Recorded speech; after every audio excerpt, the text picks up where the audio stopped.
My rent was due in 4 days. I had exactly $312 in my bank account, and a pile of medical bills from my grandmother's final hospital stay that could choke a horse. The translation work had dried up this month, which meant I was back to relying on the one thing that kept me sane and occasionally solvent, singing at Café Napoli in Boston's North End. I loved that place. Loved the smell of espresso and garlic, the way the brick walls held decades of conversations, the warmth that seeped into your bones the second you walked through the door. Tuesday nights were mine. I'd stand on the tiny stage in the corner, barely elevated, and sing the old songs my grandmother taught me, Neapolitan songs, the kind that made old Italian men cry into their wine and young couples lean closer together.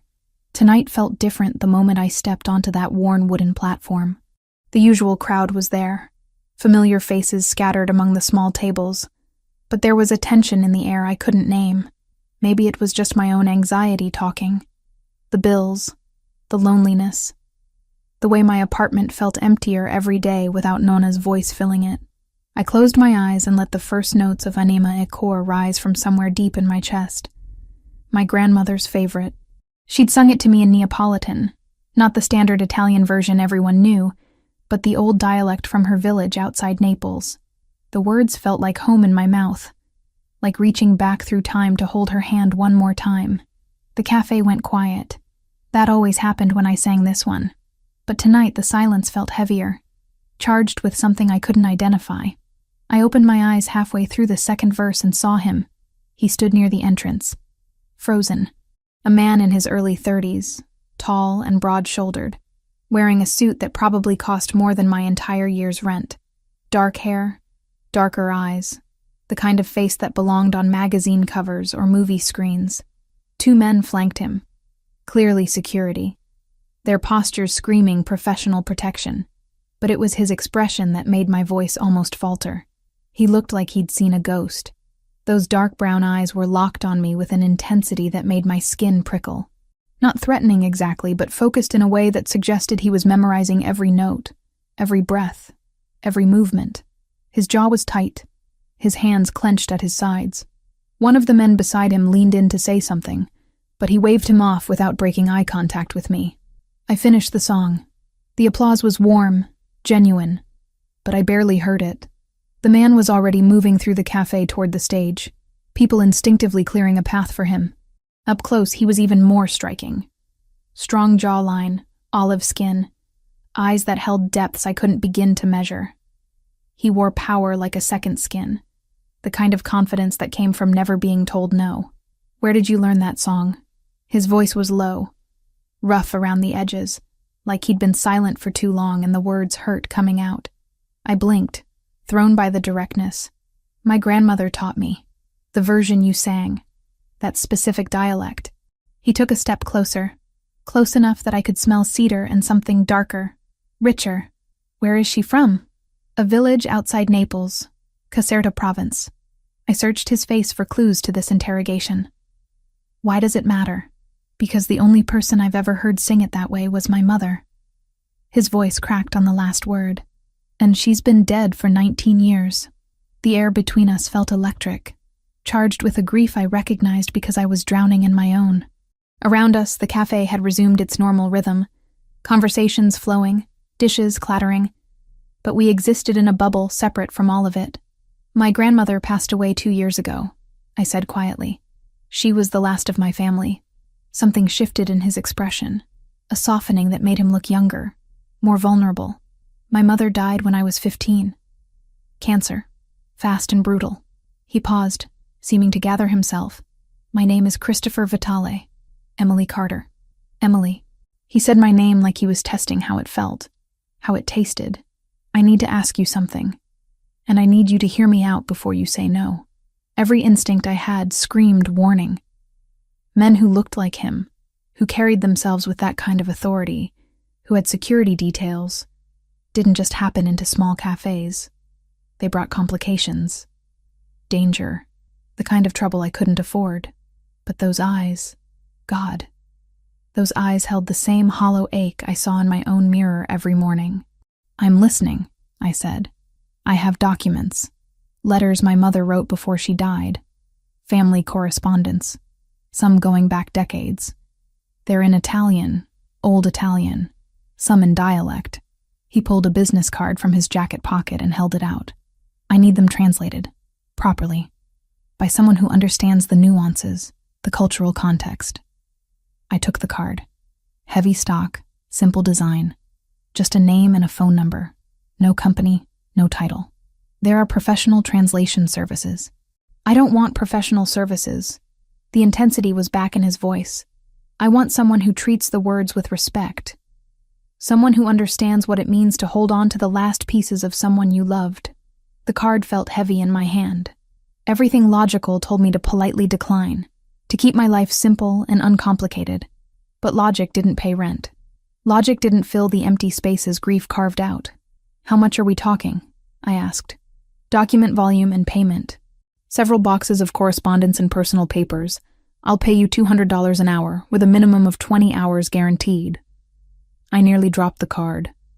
$4,000 minimum. That would cover rent for 2 months and make a significant dent in the medical bills. It was too much money, which meant there was a catch. Why so generous? Because it's worth it to me. His expression didn't change, didn't reveal anything beyond that simple statement. And because I think you're the right person for this. Will you consider it? I should have said no. Should have handed back the card and walked away from whatever complication he represented. Instead, I heard myself say, "When would you need me to start?" "Tomorrow, if possible. My office is in the financial district. I can send a car for you. I'll take the T." The subway was public, traceable, safe. A private car felt like crossing a line I wasn't ready for. The corner of his mouth lifted. Not quite a smile, but close. Fair enough. Is 10 in the morning acceptable? Yes. He produced his phone. Typed something quickly. I just sent you the address. Come to the main entrance. Tell security you're expected. My phone buzzed in my pocket. I didn't check it. Didn't want to break whatever strange spell this conversation existed under. I'll be there, I said. Christopher held my gaze for another long moment, and I felt that connection again. That recognition of shared grief and loneliness. Then he nodded once, turned, and walked out of the cafe with his security detail trailing behind. I stood there on my little stage, holding a business card that weighed more than paper should, and wondered what I'd just agreed to. Cafe Napoli resumed its normal chaos around me, but everything felt different now. Changed. Like a door had opened somewhere in my life, and I couldn't see yet whether it led to salvation or disaster. $4,000 minimum. My grandmother's dialect spoken by a stranger's dead mother. Dark eyes that saw too much and promised nothing. I tucked the card into my pocket and tried to ignore the feeling that I'd just stepped off a cliff without checking if there was ground below. Christopher's office wasn't what I expected. I'd imagined something cold and corporate, all glass and steel, but instead I found myself in a converted brownstone that managed to feel both historic and modern. Wood paneling, leather furniture, bookshelves filled with actual books instead of decorative nonsense. The receptionist led me to a second-floor room that had clearly been designed as a library. 3 archival boxes sat on a mahogany table. Christopher stood by the window, looking out at the street below. He turned when I entered, and that intensity from last night was still there, maybe even stronger in the daylight. "Thank you for coming," he said. "Coffee? Water?" Coffee would be great. He made it himself from a setup in the corner. Proper espresso from a machine that probably cost more than my car. When he handed me the cup, our fingers brushed, and I felt that same electric awareness from the cafe. "These are my mother's letters," he said, gesturing to the boxes. Correspondence with family back in Italy, personal journals, notes she made about recipes and family history. Some are typed, most are handwritten. Her penmanship was better than most people's typing. I set down my cup and opened the first box. The smell hit me immediately. Old paper, faded ink, the particular mustiness of documents preserved with care, letters tied with ribbon, journals with leather covers worn soft by handling, photographs tucked between pages. "She was beautiful," I said, looking at a photo of a dark-haired woman with Christopher's eyes, laughing at something beyond the camera's frame. "She was everything." His voice went rough again. "Take your time with them. There's no rush, but there was. I could feel it in the way he looked at those boxes, like they held answers to questions he'd been asking for 14 years. I pulled out the first letter, dated from 30 years ago, and began to read. Maria Vitale's handwriting was elegant, flowing, full of personality. She wrote to her sister about life in America, about her young son, about the man she'd married. The affection in every word made my chest tight. "Your mother loved words," I said. "The way she describes things, it's almost poetic." Christopher moved closer, reading over my shoulder. "Read it to me? In English, but read it the way she would have said it." So I did. I translated aloud, trying to capture not just the words but the warmth, the humor, the fierce love that radiated from every sentence.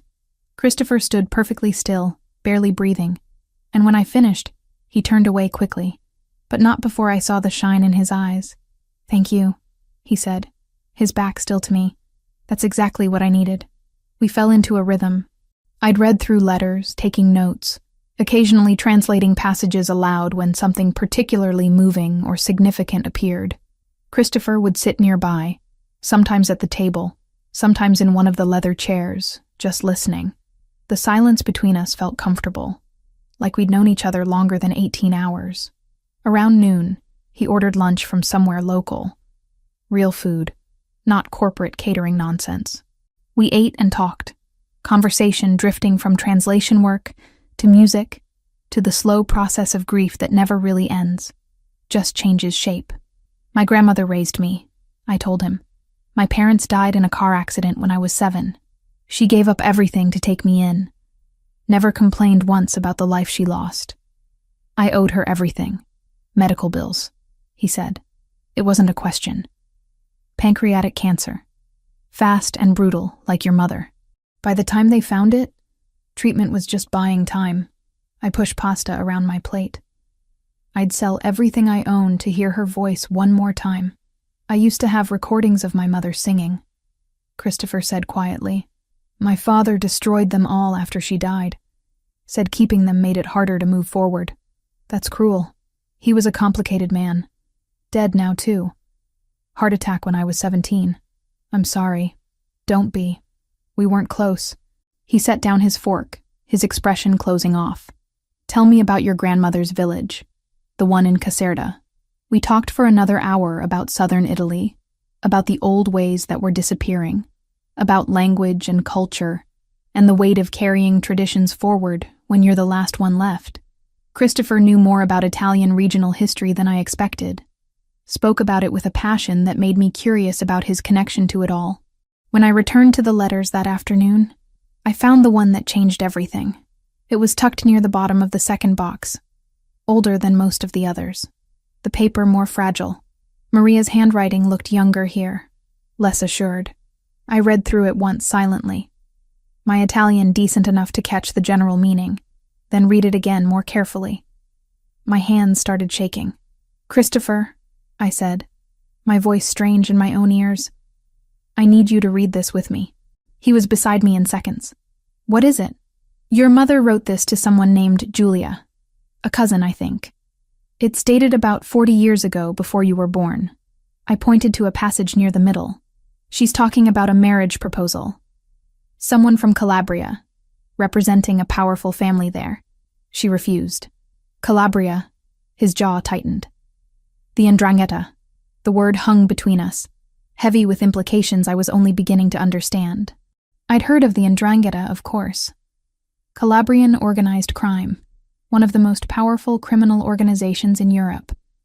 But hearing Christopher say it like that, with that particular edge to his voice, made connections form in my mind that I didn't want to acknowledge. "She says the family was angry about the refusal," I continued translating, forcing myself to focus on the words, "that they viewed it as an insult. She writes that she's afraid they won't forget, that they might come after her husband's family, after their business interests." Christopher took the letter from my hands, reading it himself. His Italian was clearly fluent, his eyes moving quickly over the text. When he looked up, his expression was harder than I'd seen it, all the softness from earlier conversation gone. "She mentions a traitor," he said. Someone close to the family who might be sympathetic to the Calabrians. Someone with blood ties. I found the passage he meant. Il traditore di sangue. The traitor of blood. Did she name them? I scanned the rest of the letter carefully. No. Or if she did, that page is missing. Look, the next letter is dated 3 months later. Whatever she wrote in between is gone. Christopher stood abruptly, pacing to the window. His shoulders were rigid, his hands clenched. I watched him process this information, saw the way his whole demeanor shifted into something more dangerous, more controlled. This matters, I said carefully. This isn't just family history. No. He turned back to me. Emily, I need to be honest with you about something. The work I do, the business I'm involved in, it's not entirely conventional. I gathered that from the security detail and the vague business card. A flicker of something, maybe amusement, crossed his face. You're observant. I'm not stupid. You want to tell me what's really going on? Not yet. He came back to the table, his focus entirely on me. But I need you to keep translating. All of it. Every letter, every journal entry, every scrap of paper in these boxes. Can you do that? You think there's more about this traitor, about the Ndrangheta? I know there is. My mother was careful, deliberate. If she wrote about this once, she documented more. She always said the truth had to be preserved, even when it was dangerous. I should have walked away. Should have recognized the warning signs, the danger implicit in every word he wasn't saying. But I looked at those letters, at Maria's elegant handwriting, at the careful way she'd preserved her truth, and I thought about my grandmother, about the stories she'd made sure I knew, about the importance of remembering. I'll do it, I said, but I want the truth eventually. All of it. You'll have it. Christopher held my gaze. I promise you that. He pulled out his phone, made a call in rapid Italian that I only partially followed. Something about security, about investigations, about being discreet. When he hung up, his expression had shifted again, back to something gentler. I'm having someone watch your apartment, he said. Just a precaution. You think I'm in danger from a 40-year-old letter? I think information is power, and you now have information that certain people would rather stayed buried. He pulled out his wallet, extracted a business card different from the first. This one had more details. This number reaches me directly, day or night. If anything feels wrong, anything at all, you call me immediately. I took the card, this time fully aware I was stepping deeper into whatever complicated world Christopher inhabited. Okay. I mean it, Emily. Don't hesitate. I won't. We spent another 2 hours going through letters, but the easy companionship from earlier had shifted into something more charged, more aware. Every accidental touch felt significant. Every shared glance held weight. When I finally left that evening, taking the subway home with a substantial check in my bag and more questions than answers, I knew my life had changed. The only question was whether I was walking toward something better or something that would consume me entirely. 3 days passed in a blur of translation work and mounting tension. I spent hours in that library room, surrounded by Maria Vitali's words, while Christopher handled business I didn't ask about. We'd developed an unspoken understanding. I'd work through the letters. He'd appear periodically, sometimes sitting with me, sometimes just standing in the doorway watching. The attraction between us was becoming impossible to ignore. He called me Wednesday evening while I was still at the office, his voice tight with controlled energy. Dinner tomorrow night, my house. We need to talk. Not an invitation, a statement. But his tone held something else. A vulnerability that made me say yes without thinking. I'll text you the address, he continued. 7 o'clock. A car will pick you up. Christopher, I can drive myself. Humor me, please. I'd never heard him say please before. Okay. 7. The car that arrived Thursday evening was exactly what I expected. Black, expensive, driven by someone who looked like they knew how to handle more than steering wheels. We drove west out of the city, into neighborhoods where houses sat back from the road behind gates and walls. Money lived here. Old money and new money that pretended to be old. Christopher's property sat at the end of a private drive, a modern structure of glass and stone that somehow managed to look warm instead of cold. Security was everywhere but discreet. Cameras, sensors, Men in dark clothing positioned strategically. I'd stopped pretending not to notice things like that. He met me at the door wearing dark slacks and a white shirt, sleeves rolled to his elbows, collar open. Casual for him, but still radiating that controlled power. His eyes swept over me, taking in the simple green dress I'd chosen, and something heated flickered in his expression. "You look beautiful," he said. "You look worried." A slight smile. Direct as always. "Come in." The interior matched the exterior. Contemporary but warm, filled with art that looked original and expensive. He led me through rooms designed for living, not showing off, until we reached a terrace overlooking the city lights. A table was set for two, intimate and perfect. "I had dinner brought in from a place in the North End," he said. "Real Italian food, not the tourist garbage." We sat, and he poured wine while I tried to process being here, in his home, sharing a meal that felt more like a date than a business dinner. The food was excellent, but I barely tasted it. The tension between us was thick enough to choke on. "You've been avoiding the subject," I said finally. "The business, what you actually do." Christopher set down his fork, his expression shifting into something more guarded. "I run the Vitale organization. We have interests in construction, real estate, importing. Some of it's completely legitimate. Some of it exists in gray areas. And some of it is exactly what you're imagining. Organized crime. That's the ugly phrase for it. I prefer to think of it as managing territories and interests that traditional law enforcement can't or won't address. That's a hell of a rationalization. Maybe." He leaned back, studying me. "My father built this organization from nothing.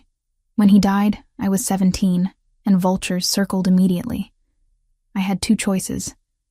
Let everything collapse, or step up. I stepped up.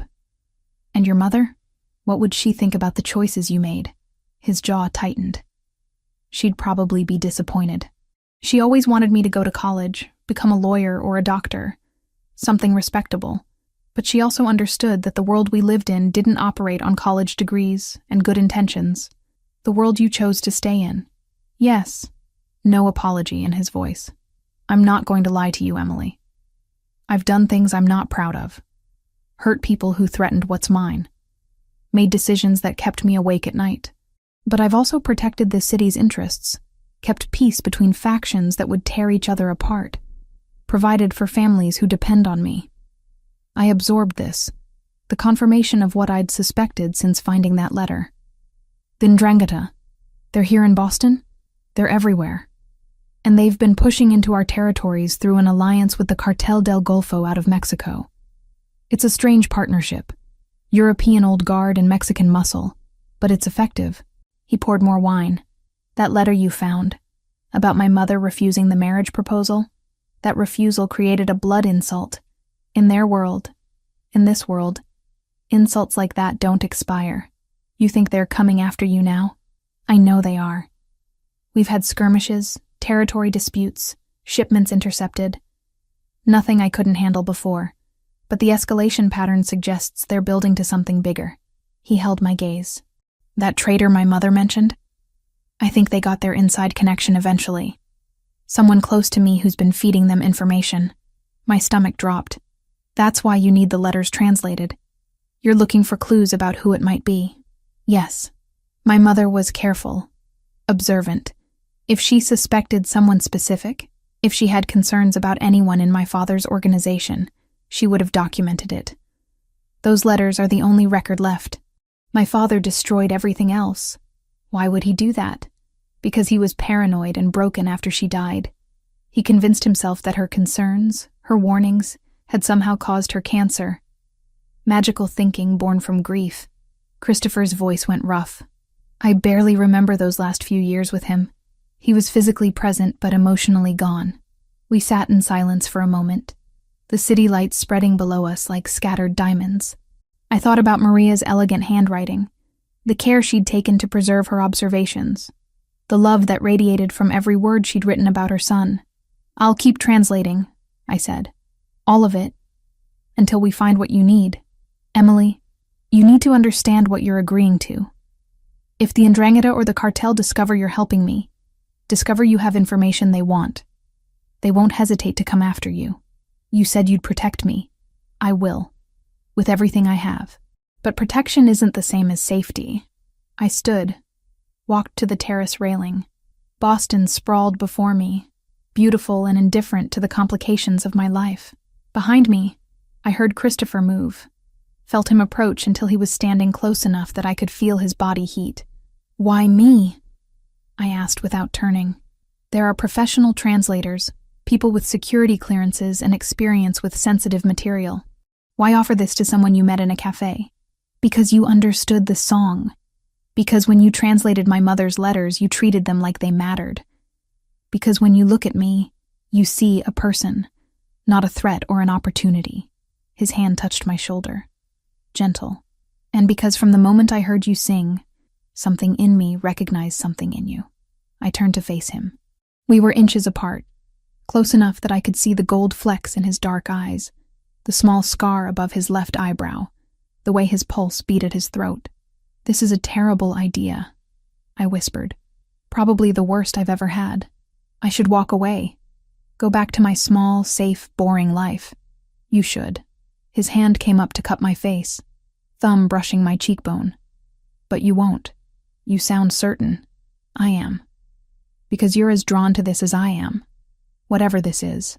He was right, and we both knew it. The attraction had been there from the first moment, immediate and undeniable. But it was more than physical.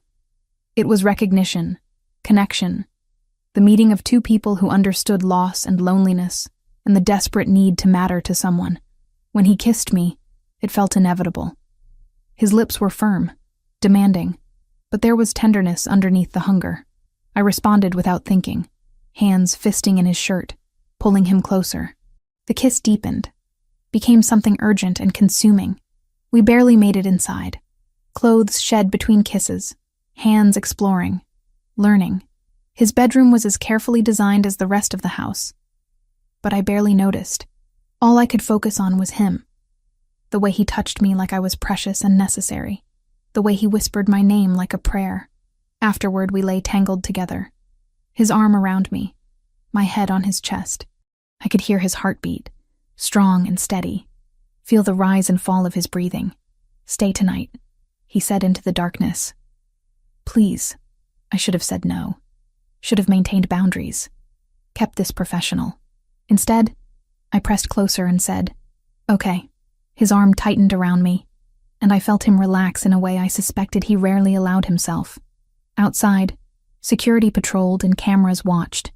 Inside, for this moment, we were just two people who'd found something unexpected and necessary in each other. Tomorrow would bring complications, questions about what this meant, what I was becoming by choosing to stay in his world.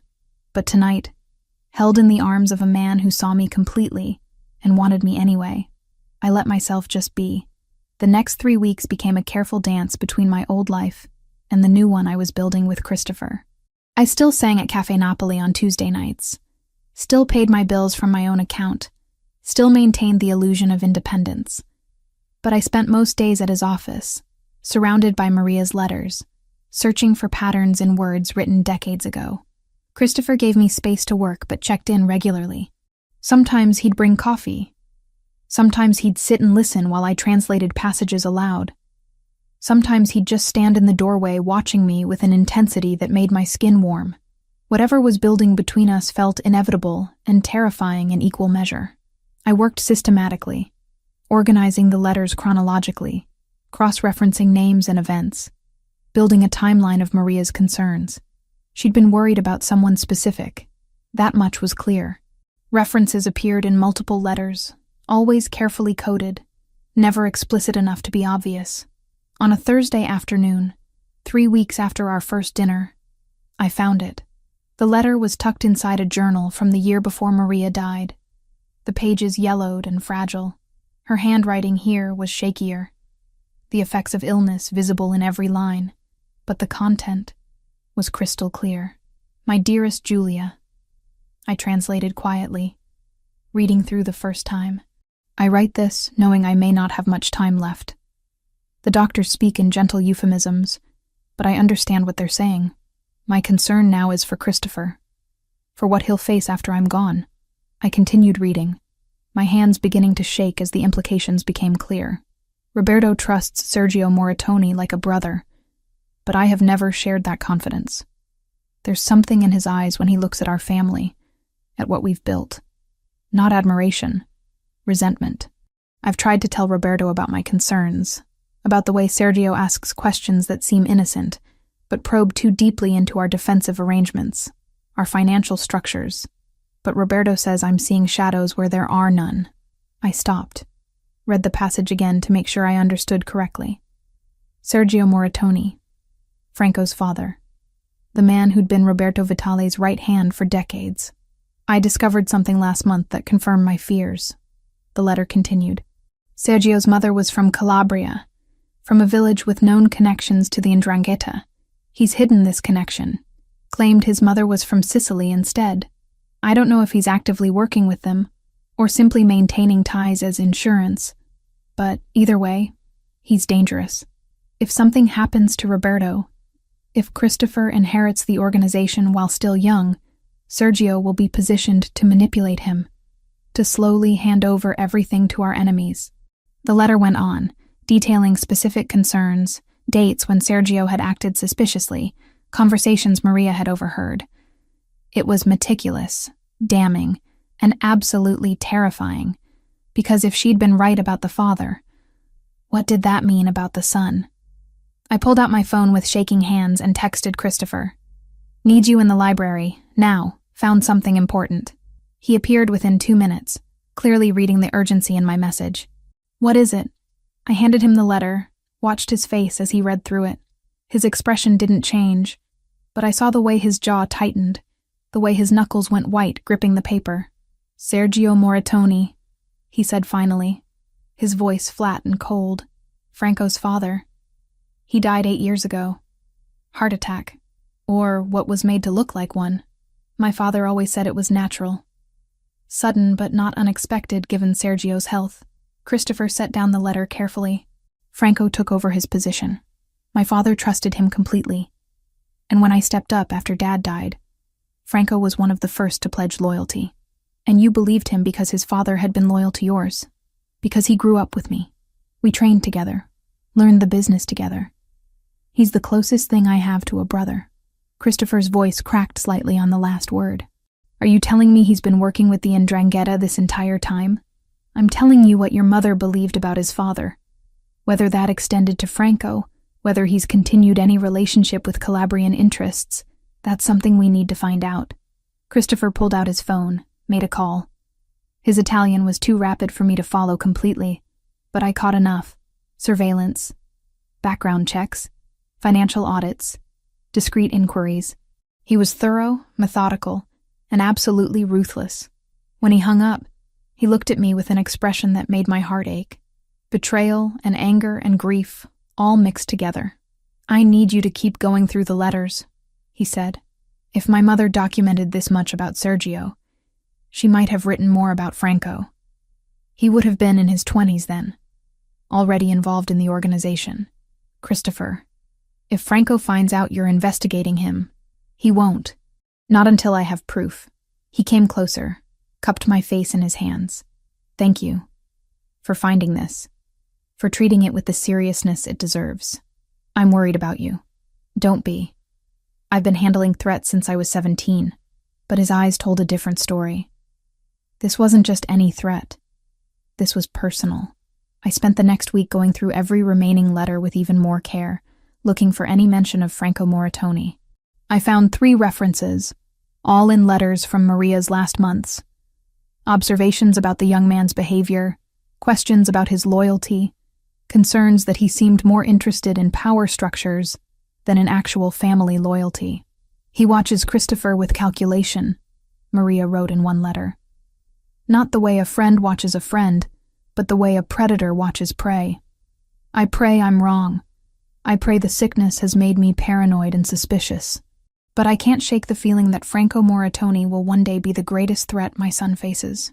I showed Christopher each letter as I found them. Watched him process his mother's warnings, the implications of having been so close to someone who might have been plotting against him for years. The investigation he'd ordered came back on a Friday morning. I was in the library when he arrived, his expression grim. "They found it," he said, without preamble. "Franco's been communicating with Ndrangheta contacts through encrypted channels. Financial records show money moving through shell companies with Calabrian connections, and surveillance caught him meeting with a known Cartel del Golfo lieutenant last week." I stood, went to him. "I'm sorry. So am I." He pulled me close, held tight. My mother knew. She tried to warn my father, and he didn't listen. If he had, maybe none of this would have happened. You can't change the past, but I can control what happens next. He pulled back enough to look at me. "I'm going to confront him. Today, I need you to stay here, in this house, until it's done. Christopher, that's dangerous. If he knows you're onto him, he doesn't. Not yet. But I'm not going to let this continue. Not after everything we've found." His hand came up to my face, thumb brushing my cheekbone. "I need to know you're safe. Please, do this for me." I wanted to argue, to insist I be there, but I saw the fear under his determination. Not fear for himself, fear for me. "Okay," I said. "I'll stay, but you call me the second it's over." "I will, I promise." He kissed me then, deep and desperate, like he was memorizing the taste of me. When he pulled away, his eyes held something fierce and protective. "Whatever happens," he said, "whatever you learn about what I have to do today, remember that I'm doing it to protect what's mine. To protect you." "I know." He left, taking several men with him. I stood at the window watching the cars disappear down the drive, my stomach churning with anxiety. The house felt too quiet, too empty, despite the security personnel I knew were positioned everywhere. I went back to the library, to Maria's letters, seeking comfort in her words. Found one final letter I hadn't translated yet, dated just days before she died. "If you're reading this," it began, "then I'm gone. And Christopher faces the battles I feared. Tell him I loved him. Tell him to trust his instincts, to believe in his own judgment even when everyone around him says otherwise. Tell him that strength isn't about never showing weakness, but about choosing the right moment to be vulnerable with the right person. And tell him that love, real love, is worth any risk." I read it 3 times, tears streaming down my face, and prayed Christopher would come home safe so I could give him his mother's final message. Christopher returned 3 hours later. I heard the cars before I saw them, ran to the entrance hall just as he walked through the door. He looked exhausted, older somehow, but unharmed. Relief flooded through me so intensely I almost collapsed. "It's done," he said, his voice rough. "Franco's in custody. Secure location. He won't be talking to anyone." What did he say? Everything. Once he realized we had proof, he stopped pretending. Christopher moved past me toward his office, and I followed. He admitted the Ndrangheta recruited him years ago, right after his father died. Said his father had maintained the connection as insurance, taught Franco to do the same. When my father died and I took over at 17, Franco saw an opportunity to take everything, to deliver it to the Calabrians in exchange for his own territory. A kingdom carved from my organization's corpse. He poured himself 3 fingers of whiskey, downed it in one swallow. He said my mother would have been ashamed of me for being weak enough to trust him. The cruelty of that statement hit me physically. He's wrong. Your mother would be proud of the man you've become. Would she? Christopher turned to face me, and I saw the doubt in his eyes. I run an organization built on violence and intimidation. I've ordered people hurt, killed, destroyed. What's there to be proud of? You protect people. You maintain order in a world that would tear itself apart without someone strong enough to hold the line. I moved closer, and you showed mercy when you could have chosen revenge. Mercy. He laughed bitterly. Franco's going into permanent exile. Every resource he has, every connection, every dollar, it's all gone. He'll live the rest of his life knowing he lost everything. That's not mercy, Emily. That's torture. It's not execution. That matters, does it? Because right now I feel like putting a bullet in him would be kinder than what I'm doing. I understood then what was really eating at him. Not the betrayal itself, but the choice he'd made in response to it. The choice he'd made because of me. You spared him because you thought it's what I wanted, I said quietly. I spared him because you made me believe I could be different than my father, different than the men who came before me. He set down the glass. But maybe that's weakness. Maybe that's exactly what gets people killed in this world. Or maybe it's evolution. Maybe it's choosing to be better when you have the power to be worse. You don't understand what you're asking of me. The world I operate in doesn't reward mercy. It sees it as vulnerability, as an opening to exploit. Then change the world. You're powerful enough to do it. Am I? His laugh was harsh. Emily, the only reason the Ndrangheta and the cartel haven't already overrun my territory is because they know I'm willing to do whatever it takes. That I'll burn everything to ash before I surrender. The moment I show weakness, the moment I hesitate, they'll come for everything, including me. The words hung between us, heavy with implication. Christopher's expression shifted, the anger draining away to reveal something more vulnerable underneath. Yes, he said finally, including you. Franco made sure they know about you, about the letters, about everything you've helped me discover. You're a target now, Emily. A way to hurt me. The reality of that settled over me like ice water. I'd known intellectually that I was in danger, but hearing it stated so baldly made it real in a way I couldn't ignore. So what do? I asked. Hide here forever?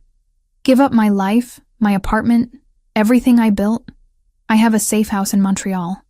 Clean identity, enough money to start over, security that would keep you protected. You could be on a plane tonight, out of reach before anyone knew you were gone.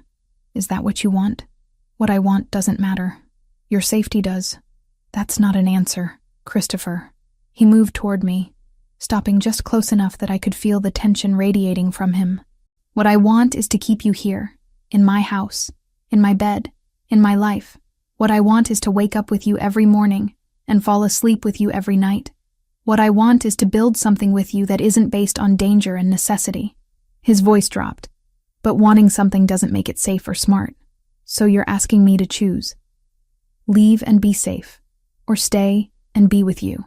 I'm giving you the option I should have given you weeks ago. A real choice, without pressure or manipulation. If you want to go, I'll make sure you're protected, provided for, safe, and I'll let you go completely.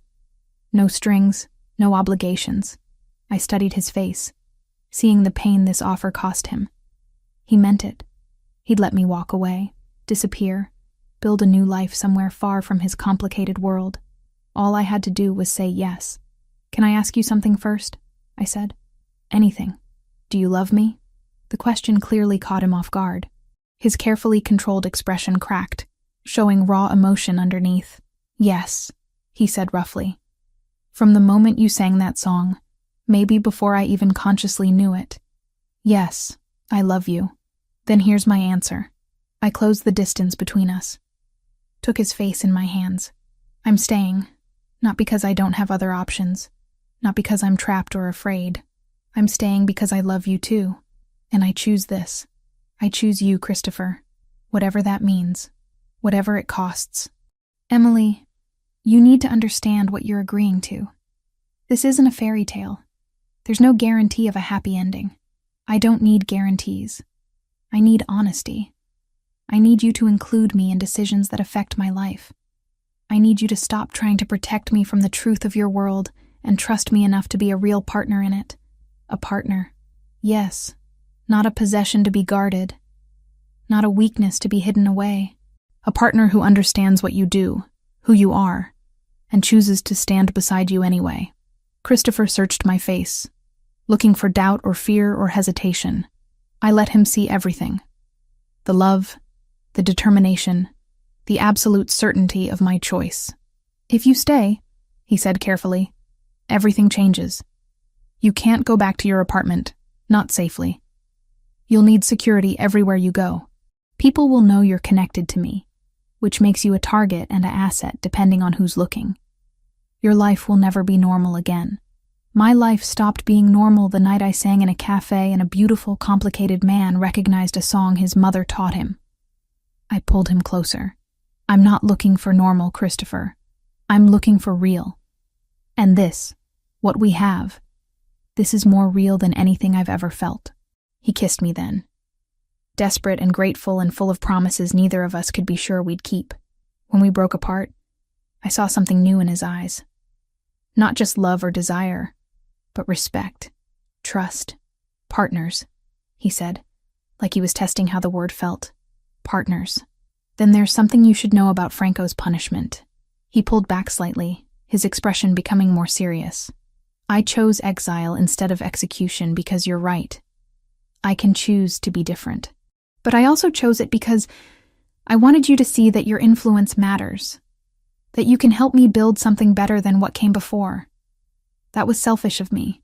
Why selfish? Because I'm using you as an excuse to be the man I want to be instead of the man I'm expected to be. That's not fair to you. What if I want to be that excuse? What if I want to help you become someone your mother would be proud of? He smiled, small and genuine. Then I guess we're partners in revolution as well as everything else. She left you a letter, I said suddenly, remembering. Your mother. One last message. I found it this afternoon while you were gone. Christopher's expression shifted, vulnerability flooding his features. What did it say? That she loved you. That she wanted you to trust your instincts and believe in your own judgment.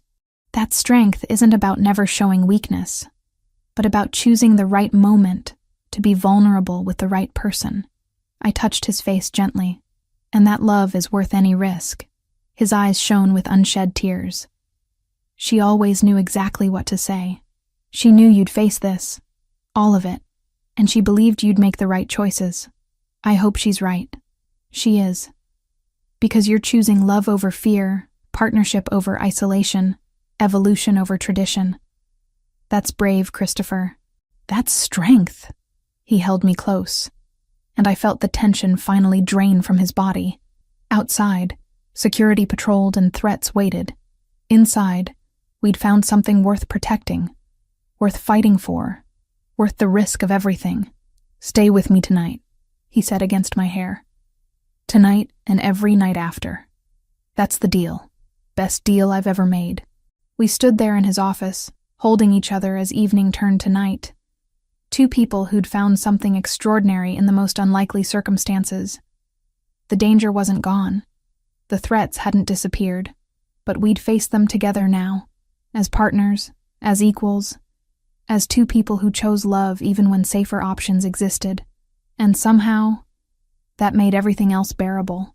4 days passed in careful tension. I moved my essential belongings into Christopher's house, gave up the apartment lease I could barely afford anyway, and started learning the rhythms of life surrounded by security. Christopher worked to consolidate his position after Franco's removal, ensuring loyalty among his remaining people, reinforcing defensive positions. We were careful, cautious, waiting for the inevitable response from the Ndrangheta and their cartel partners. It came on a Tuesday night. I was in the bedroom when I heard the first gunshot. For a second, I thought I'd imagined it, that my paranoia had finally tipped into hallucination. Then the alarm system started screaming, and Christopher was suddenly in the doorway, his face hard with controlled fury. Panic room, now! He grabbed my arm, pulling me toward the hallway. What's happening? They're hitting the house. Coordinated assault, at least 20 men.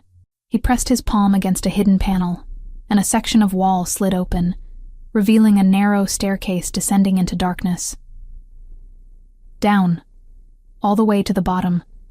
Door locks automatically from inside. More gunfire erupted, closer now. I heard shouting in Spanish and Italian, the distinctive crack of automatic weapons. Christopher's men were responding, but the assault was overwhelming. Come with me, I said, grabbing his shirt. I need to coordinate the defense. Emily, please. I can't do what I need to do if I'm worrying about you. He was right, and I hated it. I kissed him hard, fast, then started down the stairs. Behind me, the door slid shut with a pneumatic hiss, sealing me in darkness until motion sensor lights flickered on. The panic room was exactly what I expected. Reinforced walls, supplies for days, communication equipment, medical gear. A bunker designed to withstand anything short of a direct missile strike. I found the control panel, activated the security camera feeds, and watched the battle unfold above me. Christopher's property was under full assault. Men in dark tactical gear poured through breaches in the perimeter, met by Christopher's security forces. Muzzle flashes lit the darkness like lightning. Bodies fell on both sides. It was brutal, efficient, and terrifying. I found Christopher on one of the interior cameras, coordinating from his office, phone pressed to his ear while gunfire rattled outside. He looked calm, focused, completely in control. Then I saw him flinch, his free hand going to his left shoulder. Blood spread across his white shirt. "No," I whispered, watching him continue giving orders even as he bled. "No, no, no." He was hit but still fighting, still leading.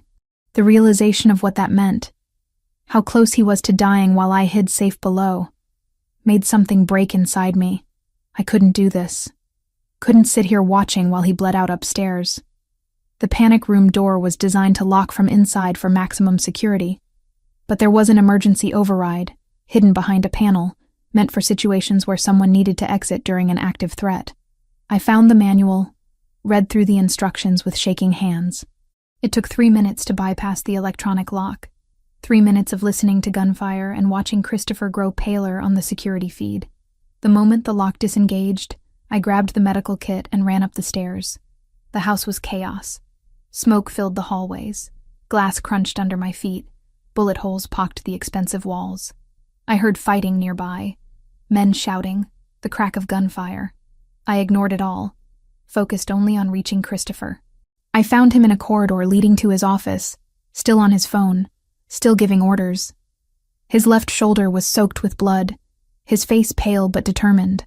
When he saw me, his expression shifted from shock to fury. "What the hell are you doing up here? Saving your stubborn life." I dropped to my knees beside him, pulling open the medical kit. "You've been shot." "I'm aware." "Emily, you need to get back to the panic room." "Shut up and let me work." I cut away his shirt, assessed the wound. Through and through, clean entrance and exit. But he was losing blood fast. I grabbed gauze and pressure bandages, working with hands that shook but held steady enough. Christopher made a sound between a laugh and a groan. "You're impossible. You're one to talk." I applied pressure to the wound and he hissed. "Sorry. Don't be. Just hurry." I packed the wound as best I could, wrapped it tight enough to slow the bleeding. It wasn't pretty, but it would keep him alive until we could get proper medical attention. Around us, the gunfire was lessening, becoming more sporadic. Either Christopher's men were winning, or we were about to be overrun. "Tell me you're okay," I said, meeting his eyes. "I'm okay. Thanks to you." He cupped my face with his good hand. "You were supposed to stay safe." "I was. But then I watched you bleeding on camera and realized safe doesn't mean anything if you're not there." I helped him stand, taking some of his weight. "Can you walk?" "Yes, my office. We need to coordinate the cleanup." We made it the 20 feet to his office, Christopher leaning on me more than he wanted to admit. Inside, 3 of his men were positioned at the windows, weapons ready. One of them, a man named Luca, who I'd met a few days ago, rushed over to help. "Boss, you're hit." "I'm aware. Status?" "We've repelled the main assault. 12 hostiles down, 6 captured, the rest retreated. We lost 4 men, 3 more wounded." Luca's voice was professional, but I heard the anger underneath. They used Franco's intelligence, knew our security protocols, our blind spots. Franco's last betrayal. Christopher sat heavily in his chair. "Make sure our wounded get medical attention first. The hostiles we captured, I want them secured and alive. We need information." "Already done, boss." "Good." Christopher's eyes closed briefly. "Damage assessment?" "Significant. Perimeter sensors destroyed, 3 vehicles disabled, structural damage to the east wing. But the house is secure, and we've reinforced all entry points." I stood beside Christopher, my hand on his good shoulder, feeling his tension and pain radiate through both of us. He was running on adrenaline and will, but that wouldn't last forever. "You need a doctor," I said quietly. "Later. First we secure everything." "Christopher." "Emily." He looked up at me, his eyes fierce. "I need you to trust me on this. If I show weakness now, if I let them see me as vulnerable, it undermines everything. 10 more minutes, Please. I understood what he was asking. In his world, leadership meant strength, even when you were falling apart. Showing vulnerability at the wrong moment could be fatal. 10 minutes, I agreed. Then you're getting proper medical attention even if I have to hold you down myself. The corner of his mouth lifted despite everything. Deal. Those 10 minutes were the longest of my life. Christopher gave orders, coordinated security improvements, spoke to his men with a strength that defied his injuries. I stayed beside him, silent support, ready to catch him if he fell. When his personal doctor finally arrived, an older man named Caruso who clearly had experience with these situations, Christopher let himself show the pain. Dr. Caruso examined the wound, gave Christopher something for the pain, and began proper treatment. You're lucky, Caruso said, working efficiently. Another inch to the right and this would have hit your subclavian artery. You'd have bled out in minutes. Good to know my luck is holding. Christopher's voice was strained but steady. I held his hand through the treatment, through the stitching and bandaging, through the moments when pain made his grip tighten until my bones ached. When it was finally done, Dr. Caruso packed up his supplies. Rest for at least a week. That shoulder needs time to heal properly. I'll check on you tomorrow. He looked at me. Make sure he actually rests. He's terrible at following medical advice. I'll chain him to the bed if necessary. Caruso smiled. I believe you would. After he left, after Luca reported that everything was secured and guards were in place, after all the immediate crisis had passed, Christopher finally let himself collapse. Not physically, not where his men could see, but emotionally. The weight of the attack, the losses, the close call, it all crashed down at once. I held him while he processed it. This strong, dangerous man who'd just fought off an army but couldn't fight off the human need to feel and grieve. We sat in his office surrounded by the evidence of violence, holding each other while the house settled into wary silence. They'll come again, he said finally. This was just the opening move. I know. You should have stayed in the panic room. You could have been killed. So could you. I made my choice, Christopher. I'm not going to hide while you bleed. I'm starting to understand that. He pulled back enough to look at me, and I saw something new in his expression. Not just love or desire, but genuine partnership. Recognition that I wasn't going to be protected or sheltered, but would stand beside him through whatever came. You're terrifying, you know that? Says the man who just fought off 20 armed men with a gunshot wound. That's different. That's my job. This is mine. Taking care of you. Making sure you survive long enough to build the life you deserve. He kissed me softly, carefully, his good arm pulling me close. Our life. The one we're building together. Yes, our life. Outside, dawn was beginning to break, painting the damaged grounds in shades of gray and gold. We'd survived the first real test, but more would come. The Ndrangheta and the cartel wouldn't stop with one failed assault. They'd regroup, plan, come at us from different angles, but we'd face it together, partners in every sense, stronger together than apart. And somehow, despite the violence and danger and uncertainty, that felt like enough. Christopher was a terrible patient. Dr. Caruso had ordered rest, but by the second day, Christopher was back at work, coordinating repairs and reinforcing security from his bedroom when I physically prevented him from going downstairs. By day 3, I'd given up trying to keep him still, and instead focused on making sure he didn't tear his stitches. That's when I realized something had shifted. His men started coming to me with questions, checking in about Christopher's condition, asking if now was a good time to brief him. Luca brought me security reports before taking them to Christopher, letting me filter what needed immediate attention versus what could wait. I'd become a gatekeeper without consciously deciding to be one. You're good at this, Christopher said one afternoon, watching me coordinate with Dr. Caruso about physical therapy, while simultaneously reviewing intelligence reports Luca had dropped off, managing information flow, prioritizing threats, keeping everyone organized. Years of freelance translation work taught me how to juggle competing demands. I set down the reports. How are you feeling? Be honest. Like I got shot 4 days ago. He flexed his shoulder experimentally, winced. But improving. The pain is manageable now. That means the medication is working. Don't push it. Yes, ma'am. The teasing tone was back. which meant he was genuinely feeling better. We need to talk about what comes next. I'd been expecting this conversation. The attack had failed, but it wasn't over. The Ndrangheta and cartel had committed significant resources and lost. They'd either escalate or negotiate, and neither option was simple. The prisoners we took, I said. What have they told you? Not much at first, but one of them broke yesterday. Low-level cartel soldier, scared out of his mind once he realized he was going to survive. Christopher pulled up a tablet, showed me notes. He confirmed the Ndrangheta and Cartel del Golfo are working together, but the relationship is strained. The Calabrians want Boston territory for themselves. The Mexicans want access to East Coast distribution networks. It's an alliance of convenience, which means it's vulnerable. Potentially. But it also means they're desperate enough to work with people they don't particularly like, which makes them unpredictable. He scrolled through more notes. The soldier said there's talk of a negotiation, a sit-down to discuss terms. They're hurting too. Lost a lot of men in the assault, spent resources they can't easily replace. Do you trust that? Not even slightly, but I'm willing to hear what they have to say. He set down the tablet. That's where you come in. Me? The meet will likely involve Italian and Spanish speakers.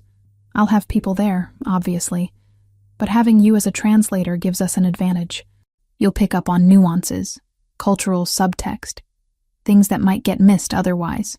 The idea of sitting at a table with people who just tried to kill us should have terrified me. Instead, I felt a surge of purpose. This was what partnership meant. Not hiding behind Christopher's protection, but using my skills to help him navigate dangerous waters. When? I asked. Tomorrow night. Neutral territory. A restaurant in the theater district that's owned by someone with connections to all sides. Heavy security presence. Strict weapons protocol. He studied my face. You don't have to do this. I can bring in a professional translator. No. I want to do this. I need to do this. I met his eyes. They tried to kill us, Christopher. I need to see them, understand them, know what we're up against. He nodded slowly. Then we do it together. The next evening, I dressed carefully. Professional but not submissive. Elegant but not flashy. Christopher wore a dark suit that concealed the bandaging on his shoulder. Moved with only the slightest stiffness to suggest injury. We looked like exactly what we were. People who'd survived an assassination attempt and came back stronger. The restaurant was beautiful in a way that felt deliberately neutral. Italian design, Mexican art, ambiance that could accommodate either culture without favoring one. We were led to a private room in the back where security had already been established. Christopher's men flanked the doors, matching numbers from the other sides. 2 men waited at the table. The first was older, maybe 60, with the weathered face and calculating eyes of someone who'd survived decades in a brutal business. He wore an expensive suit and an expression that gave nothing away. The second was younger, early 40s, built like he spent serious time in a gym, with tattoos visible at his collar and wrists. Christopher Vitale, the older man said in Italian, his accent pure Calabrian. Thank you for agreeing to meet. Giovanni Fontanelli, Christopher replied in the same language. Your reputation precedes you, as does yours. Fontanelli gestured to the younger man. This is Luis Ricchetti, representing the interests of our Mexican partners. Ms. Carter, Ricchetti said, his English accented but fluent. We understand you're Christopher's translator. Also his companion. Interesting combination. I'm capable of being both, I said evenly. Clearly. You survived our assault. Impressive. Your assault failed, Christopher said, switching to English for Ricchetti's benefit. Let's be clear about that before we discuss anything else. You came at us with overwhelming force and were repelled. You lost 12 men. We lost 4. The math isn't in your favor. Fontanelli smiled thinly. Which is why we're here discussing peace, rather than preparing for another assault. We underestimated your defensive capabilities, Christopher. That won't happen again. Is that a threat or an admission? Both. Fontanelli leaned back in his chair. Here's the situation. We want access to Boston's port operations and distribution networks. You want to maintain control of your territory. These goals are mutually exclusive unless we find accommodation. Accommodation implies compromise. What are you offering? Richetti pulled out a tablet, brought up a map of Boston and surrounding areas. We propose a division. North End remains yours, completely. Financial District, yours. West Side territories, shared operations with profit splits. South Boston and dock access. Joint management with oversight committees. I translated the Italian portions for Christopher, as Fontanelli added details, watching both men carefully. Fontanelli was confident, controlled, playing this like a business negotiation. Richetti was harder to read, more aggressive in his body language, but deferring to the older man on strategy. You're asking for a third of my territory and half my port operations, Christopher said. In exchange for what? Not killing me? That's not a deal, that's extortion. In exchange for peace, Fontanelli corrected. And for information about other interested parties. You're not the only one dealing with expansion pressures, Christopher. The Yakuza Yamaguchi-gumi have been making inquiries about East Coast operations.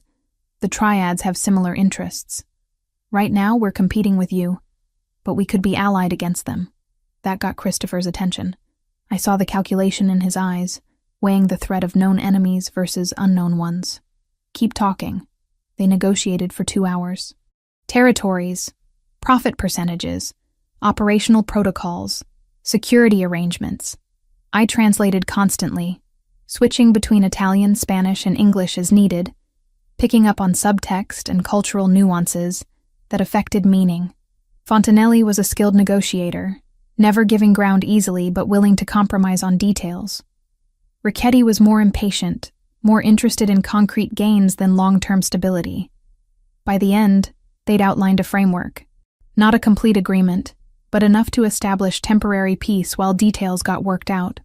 Christopher would maintain primary control of Boston, but with carved-out areas where the 'Ndrangheta and cartel could operate. Profit sharing on certain operations, joint security on others.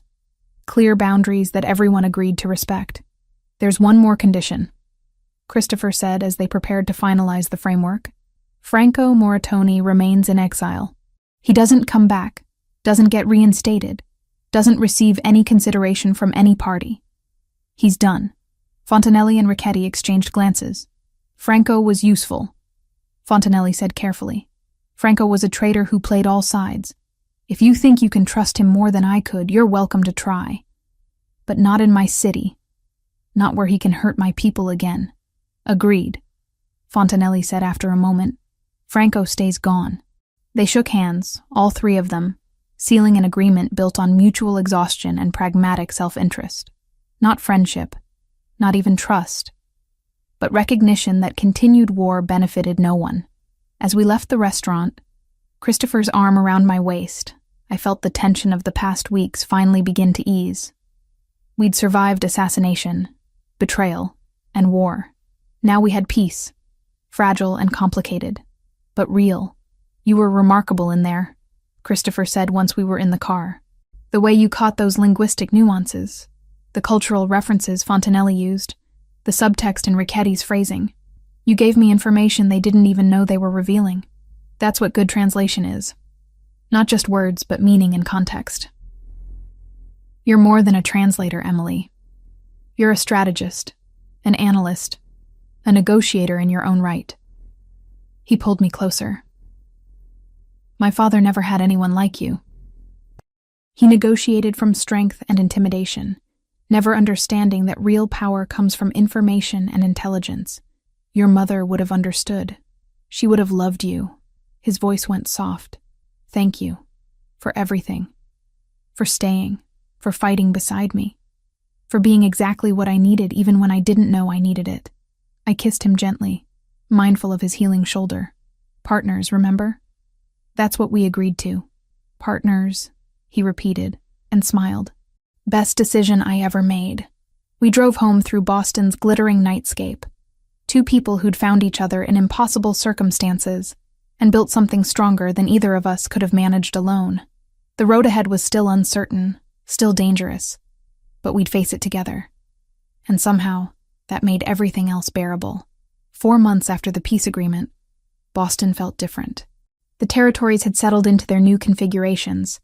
Profit-sharing arrangements were functioning smoothly, and violence had decreased significantly across all controlled areas. Christopher's prediction had been right.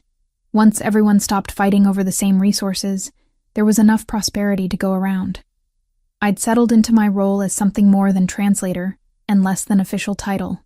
Christopher's people called me his consultant, his advisor, his partner depending on who was asking. The truth was, somewhere between all three. I translated for important meetings, yes, but I also analyzed intelligence reports, consulted on business decisions, and helped Christopher navigate the increasingly complex legitimate operations he was developing, because that was the other change. Christopher had started the slow, careful process of transitioning away from purely criminal enterprises into legitimate businesses.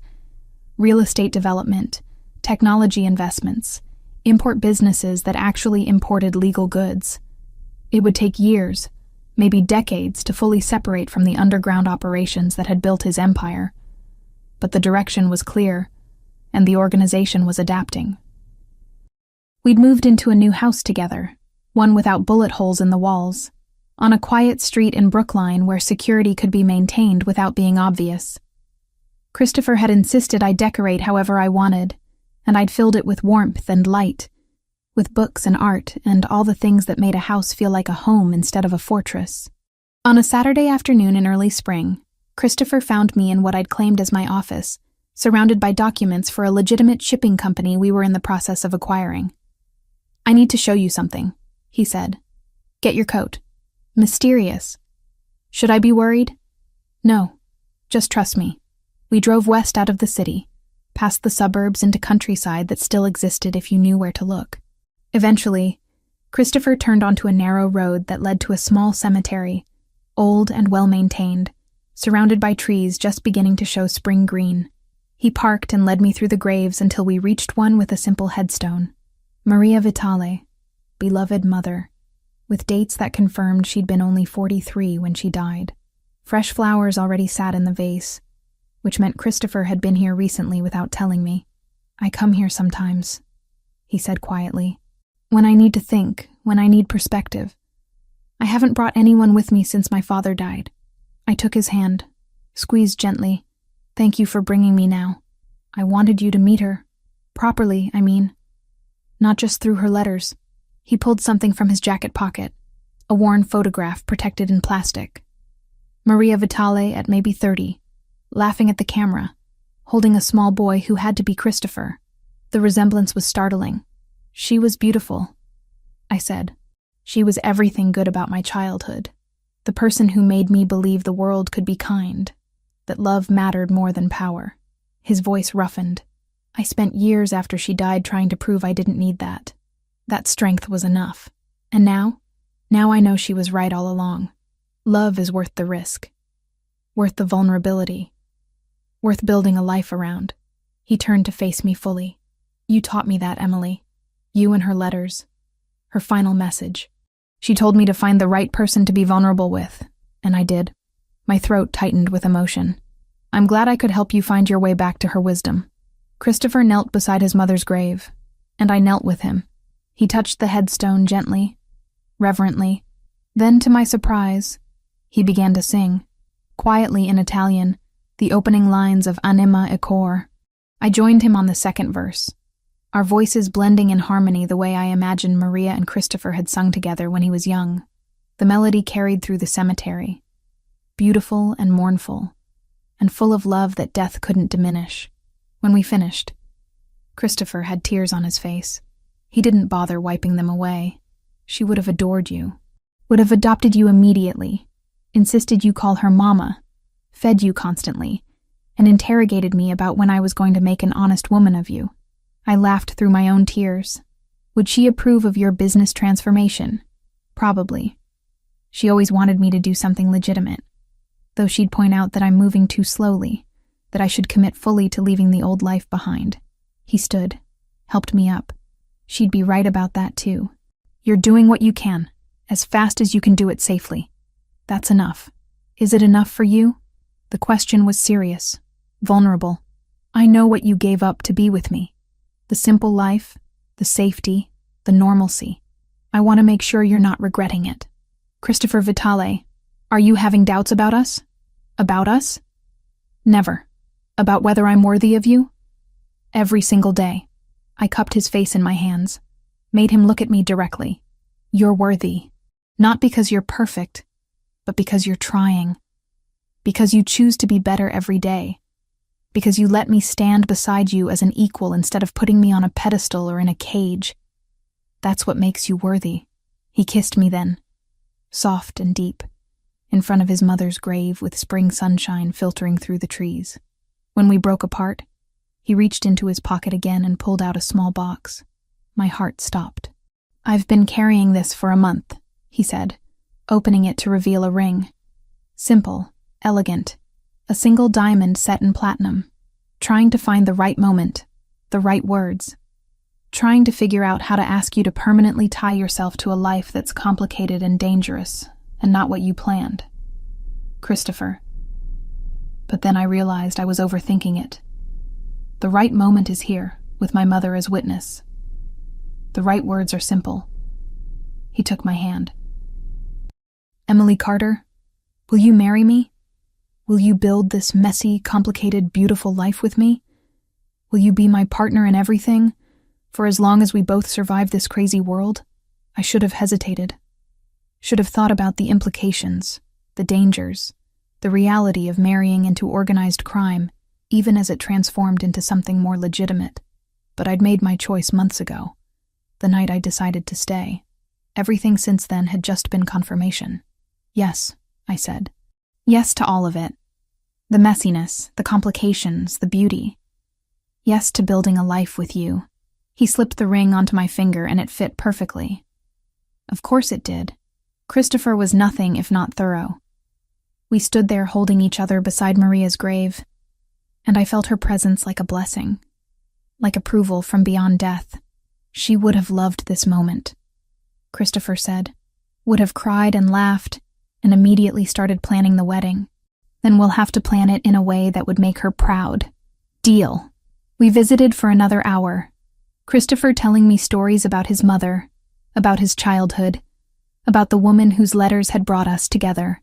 I told him about my grandmother, about the parallels in their lives, about how two strong Italian women had shaped us into people who could find each other. When we finally left, driving back toward the city as afternoon turned to evening, I felt complete in a way I'd never experienced. Not because I'd found a man to complete me, but because I'd found a partner who made me want to be better, stronger, more fully myself. That night, I sang at Cafe Napoli for the first time in months. Christopher sat in the audience, no longer hidden, no longer separate.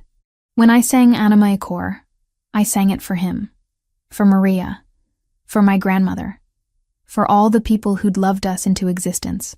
Afterward, we walked through the North End hand in hand, security following at a discreet distance.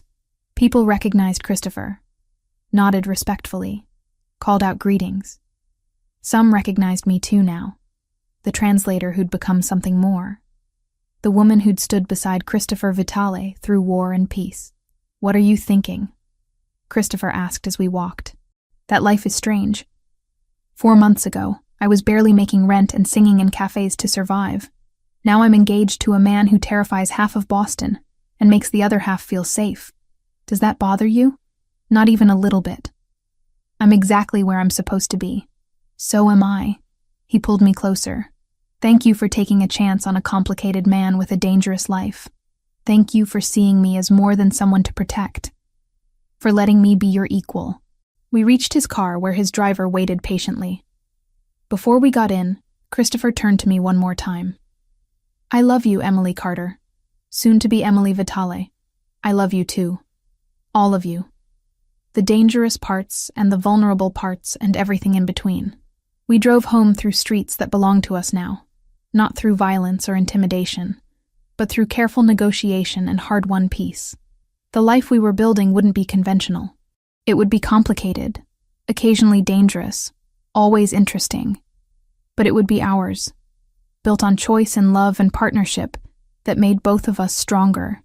And as I looked at the ring on my finger, at the man beside me, at the city lights spreading across the darkness, I knew I'd made the right choice.